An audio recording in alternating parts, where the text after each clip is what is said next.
folks? Secretary Pete Buttigieg is back with another amazing takedown because tonight on the Bill Maher show, he completely destroyed Donald Trump, the MAGA Republicans, JD Vance, and all of these rich billionaires in Silicon Valley who are backing Donald Trump and the MAGA Republicans this time around. But he really focuses in on JD Vance and the fraud that he is and really takes it to him. So, Pete Buttigieg never fails to disappoint with these takedowns. He is such a fantastic communicator, and I think you'll really enjoy this clip. So here's Pete Buttigieg. We'll talk about it a little bit after, but trust me, it's worth a watch. The other thing you get to do at a convention is roll out your vice presidential candidate, which in this case was JD Vance. Yeah. I know him a little bit. What do you think of him? Look, we're from the same generation. We're both from the Midwest, different parts of the Midwest. Right. I know a lot of guys like JD Vance. I've run into a lot of guys like him. Not so much when I was growing up in Indiana. Thiel. Peter Thiel is his big backer. Yeah, for sure. Okay, if people don't know who that is, he started PayPal. Yeah. He's gay. He's a billionaire. I mean, I've had a couple of people who knew you were coming on this week said, ask Pete what he thinks about Peter Thiel being so in love with JD Vance, who is flatly against gay marriage. So I think it's a profound contradiction, but maybe it's not that complicated. I know there are a lot of folks who say, what's going on with some of these Silicon Valley folks veering into Trump world with JD Vance and backing Trump? What are they thinking? Silicon Valley is supposed to be, they're supposed to care about climate. They're supposed to be, pro-science and rational and libertarians. So normally libertarians don't like authoritarians. What's up with that? I think it's actually, we've made it way too complicated. It's super simple. These are very rich men who have decided to back the Republican Party that tends to do good things for very rich men. Couldn't agree more. And by the way, that's kind of what you're getting with. That's kind of what you're getting with JD, right? So I knew a lot of people like him when I got to Harvard. I found a lot of people like him who would say whatever they needed to get ahead. And 5 years ago, that seemed like being the anti-Trump Republican, so that's what he was. Talked about how he was unfit, how he was cynical, called him an opioid, which is kind of a weird thing to say about a person, but definitely a really... But I mean, for somebody whose identity is that they're connected to Appalachia, which has an opioid crisis, that really is the darkest thing you could possibly say about Donald Trump, at least in public. But behind the scenes, apparently, he's actually calling him Hitler, right?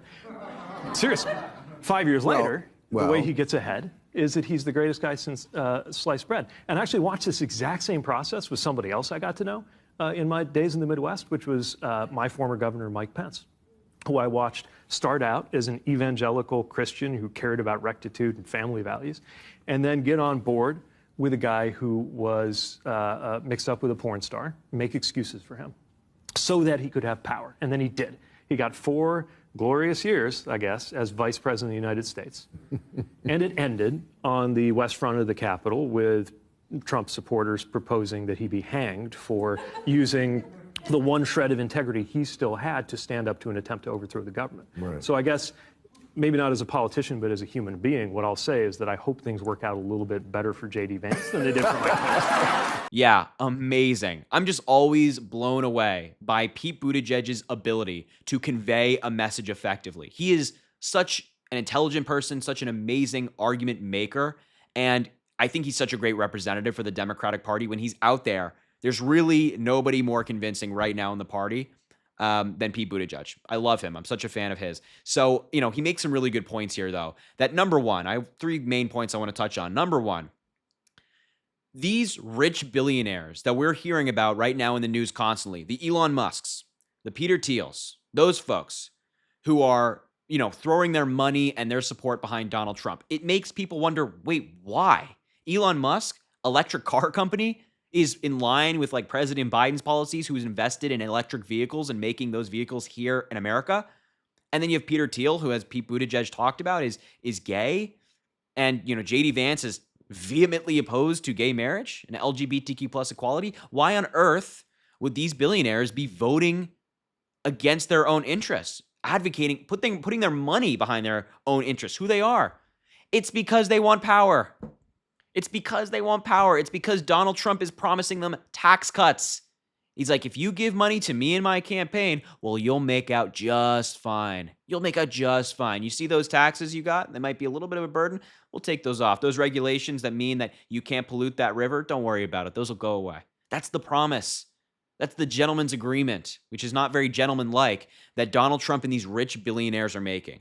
And they're not even being quiet about it. Like Donald Trump told fossil fuel executives that if they give him $1 billion for his campaign, $1 billion with a B, that he will give them tax breaks. Those regulations gone, that they can pollute our air, pollute our water, and drill near residential homes and give people diseases, and there's no problem.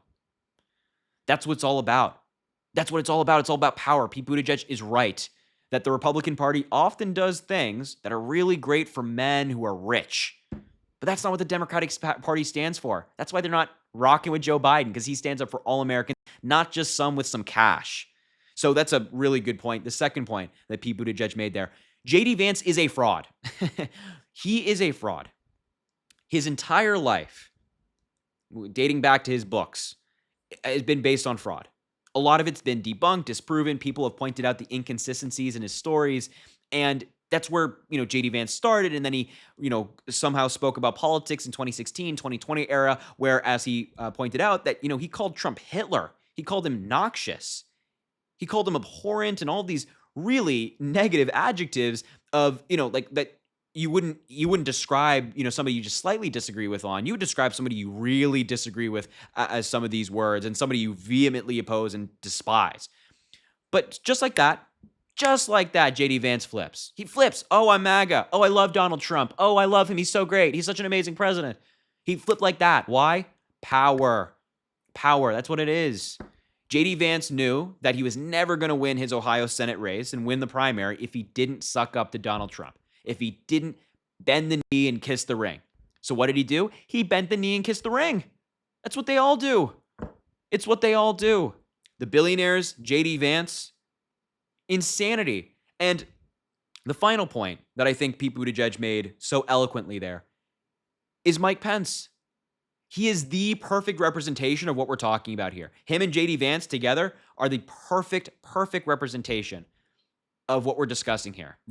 I will give up my fundamental values. I will ignore what I believe as long as I make it into Donald Trump's circle. That's the state of the Republican Party right now. As he mentioned, Mike Pence, evangelical Christian, somebody who has very strong fundamental religious values.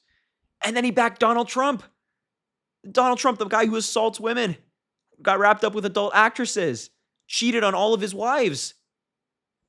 Why? Because he doesn't actually care. He doesn't actually care, right? He has these fundamental values, and he's like, I'm willing to put them aside. I'm willing to put them aside as long as it gets me power. And that contrast of like, this is who Mike Pence is, and obviously this is who J.D. Vance is, and this is who the billionaires are, is a complete contrast to who the Democrats are. Joe Biden doesn't do this. Kamala Harris doesn't do this. Barack Obama doesn't do this. Nancy Pelosi, the list go on. They don't do that. There's no buying into power, changing the values just because you want to and just because it gets you power. No, Joe Biden dedicated his life to public service. Never kissed up to anybody to get into power. Vice President Kamala Harris, prosecutor, district attorney, attorney general, senator, worked her way up the ladder because of her dedication and her intelligence. And we don't need the billionaires. We don't need to suck up to the billionaires telling them you're going to get a tax cut. Joe Biden, in this campaign and in 2020, looked them in the eye and said, you should support me because I'm the right guy, but I will raise your taxes. I will. Because it's the right thing to do for America. It's the right thing to do for the people. But on the Republican side, with the Thiels, the Elon Musks, the J.D. Vances, the Mike Pences, that is not who they are. It's not who their party is. So, look, I just had to bring your attention to this Pete Buttigieg clip. As I mentioned, I'm such a fan of his. He is such an effective and amazing communicator, always on point. And I hope to see more of him. I really hope to see more of him on the campaign trail, getting out there and speaking. And he's just so fantastic. So, he made some really, really great points there. And yeah, I'm a big fan of his. So anyway, I'll leave the video there. Thank you so much for watching. Make sure to subscribe down below. It goes an incredibly long way. Also, drop a like on the video and comment. Let me know what you think about all of this. And as I always say, I greatly appreciate you, and I hope you have an amazing rest of your day.